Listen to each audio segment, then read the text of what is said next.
How to practice Mel Bay using the principles of correct practice for guitar. Hello, Jimmy Andreas here with you, and I'm going to give you the next couple of pages in Mel Bay and show you how to practice them according to my methods, which are taught in the principles of correct practice for guitar. So we're going to look at page 10, and on page 10 we have the Merry Men and Frolic, and I'm going to show you how to practice them so that you can be merry when you play this, because there are certain finger behaviors that you really want to do and certain finger behaviors you really don't want to do. Now, on the Merry Men, we have these notes that we learned how to read: the G, the F, and the E, the D, the C, and the B. So first of all, get as good a hand position as you're able to.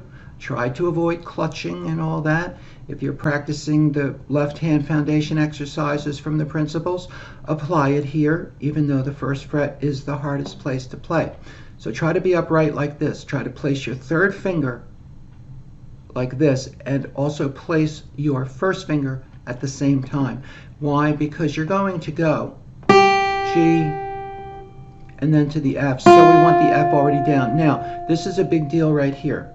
Do not remove this finger and then have all fingers off and then put the finger on the D. That will cause great instability and tension. The kind of tension we don't want comes from lack of balance, lack of stability. So what are we going to do? We're going to apply a concept called continuous contact, which is used in the most advanced playing and should be learned in the beginning. You always want to try to keep contact with the first string. So instead of just this, removing this, what you're going to do is this. Right before you remove the 1, you're going to touch the 3 down to the second string. Then you will, and you can touch lightly. You don't have to put pressure. Just make the contact. Then remove and play the open. You're already here. Okay? As Bruce Lee said, sometimes it's not how fast you move, but how soon you get there. Okay? So, I'm going to get there ahead of time. And then I'm going to have such an easy time doing this. Now here again, if I remove, I'll have no contact. I always like to avoid no contact. So right before I remove the C to play this open B, I'm going to just touch this finger. And then go back on. Now here, most people playing this, as they see the next note E, will take that finger off and then try to find the G. We're going to hold the finger on it. So we have that. So you will hold that C. So we have this so far. Now I'm still going to hold the C. Now that I'm in, I think it's the 4th or 5th measure, now I'm going to move over. Now I'm going to hold this as I place this.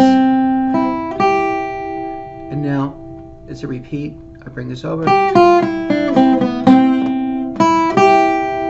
Hold again 1. So it's a lot of holding of the 1. That makes it infinitely easier to play. Now, of course, any advanced guitarist can.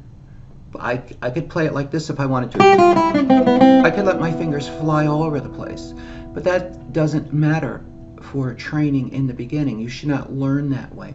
What we do when we practice is different than what we do when we play. That's why it's very bad to watch advanced players and draw conclusions. Okay, you might see me, but the reason I can do that is because of the security and stability I built into my fingers by practicing the way I'm showing you.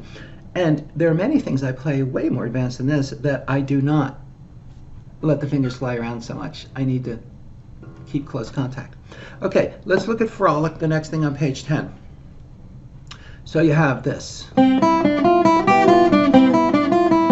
So again, do not play this and then remove and then try to find the D. What you're going to do is hold the 1 until that gets down. Now here,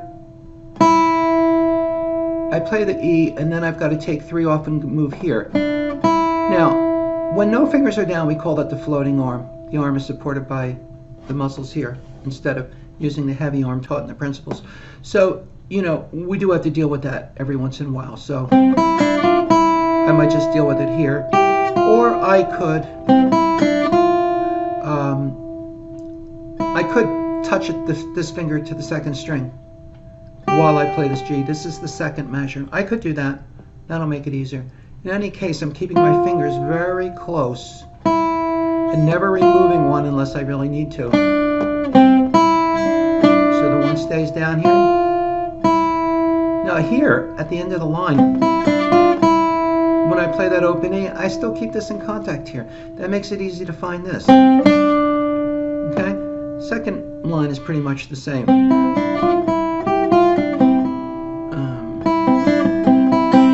Now, I'm at the end of the second line. I'm going to hold that. And now it's this kind of movement again. As I go for this F, right before it, I'm going to touch that 3 down because it's going to play that note next. Okay? Advanced players are always seeing things in relationship, like pool players. They take one shot and they can clear the table because they're seeing each shot connected to the next shot. That's what advanced guitar players do. We see every movement in relationship. So if I can prepare for something ahead of time, I do. Okay, I'm certainly not going to let this happen. This is the worst thing that can happen, is that when I play the F, my fingers do this. Then I will never find this D. Okay, so as I go for that F, I'm already touching with my D, with my 3 on the D. Hold the 1 for that measure. Again, if I want, whenever I play an open, I just touch lightly. Good thing to do in practice. Okay, so that pretty much covers this page. As always, you should apply the basic practice approach from Chapter 5. It's called the basic practice approach because it is used to learn everything that we need to learn. So you take your metronome, you put it on 60, and you play 4 clicks per note. Merry Men would be, gives you time to think and do that most important thing we teach in the principles, be aware of your whole body and your breathing as you play. If you don't do that, you'll never be as good as you could be.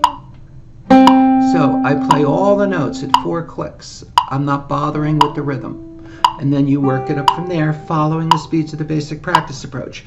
Once you get it, then you can work it around to 60 at 1. Which I have all my students do, of course. And then you'll have it nice and smooth, with no stumbles, which is the way it's supposed to be. Okay, I hope you enjoyed this lesson. If you did, please give me a thumbs up, subscribe, share it. I'd love to hear what you think in the comments below. Okay, happy practicing.